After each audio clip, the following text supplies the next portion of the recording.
অতিবর্ষণজনিত কারণে গালুডি জলাধার, অন্যদিকে কংসাবতী জলাধার থেকে অত্যধিক পরিমাণে জল ছাড়া হয়েছে। সব মিলিয়ে আমাদের জেলার যে নদীগুলি রয়েছে, একদিকে রূপনারায়ণ, অন্যদিকে কংসাবতী, কেলেঘাই প্রভৃতি নদীগুলির জলস্তর অত্যধিক পরিমাণে বেড়ে গিয়েছে। পাঁশকুড়া এলাকায় গতকালকে কংসাবতী চরম বিপদ সীমার উপর দিয়ে বয়েছে।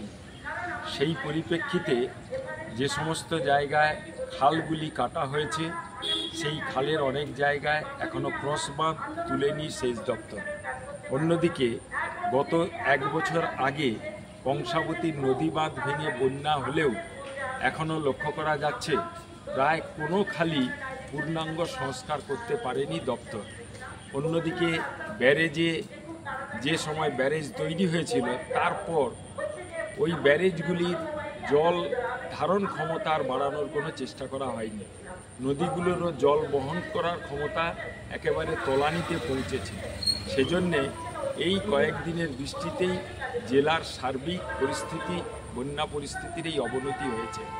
এই পরিপ্রেক্ষিতে বন্যা প্রতিরোধ সংক্রান্ত কতগুলি দাবি এবং ক্ষতিগ্রস্ত সমস্ত কৃষকদের ক্ষতিপূরণ দেওয়ার দাবি নিয়ে আমরা কৃষক সংগ্রাম পরিষদের পক্ষ থেকে জেলা শাসক দপ্তরে ডেপুটেশন ও স্মারকলিপি জমা দিলাম। পাশাপাশি ওই স্মারকলিপির কপি সেচ দপ্তরের জেলা আধিকারিক এবং হর্টিকালচার দপ্তরের জেলা আধিকারিক এবং কৃষি দপ্তরের জেলা আধিকারিককেও দেওয়া হয়েছে। অতি সত্বর ক্ষতিগ্রস্ত কৃষকদের ক্ষতিপূরণ দেওয়ার দাবি করা হয়েছে ওই স্মারকলিপিতে। এবং বর্তমানে বন্যা পরিস্থিতি মোকাবেলার ক্ষেত্রে আমরা মোট 7 দফা দাবি পেশ করেছি, যা অবিলম্বে পূরণ করা দরকার।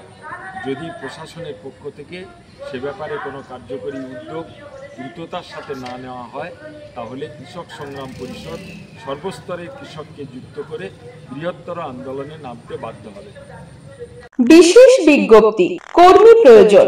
মাস সহায়ক সমাজ কল্যাণ ফাউন্ডেশনের বলাইপন্ডা শাখা অফিসে ডেইলি কালেকশনের জন্য শুধুমাত্র পুরুষ কর্মী প্রার্থীদের নিকট হইতে দরখাস্ত গ্রহণ করা হচ্ছে। বয়সসীমা 18 থেকে 30 বছর। শিক্ষাগত যোগ্যতা ন্যূনতম উচ্চ মাধ্যমিক। আবেদনের শেষ তারিখ 30 জুলাই 2025 বিকেল 4টে। আবেদনের স্থান সংস্থার বলাইপন্ডা শাখা অফিস, বাঘের পুলের নিকট, এবং সংস্থার ময়না শাখা অফিস, ময়না পুরনো বাস স্ট্যান্ড। বিস্তারিত জানার জন্য ফোন করুন 9635031437 এবং 8967274384 এই নাম্বারে।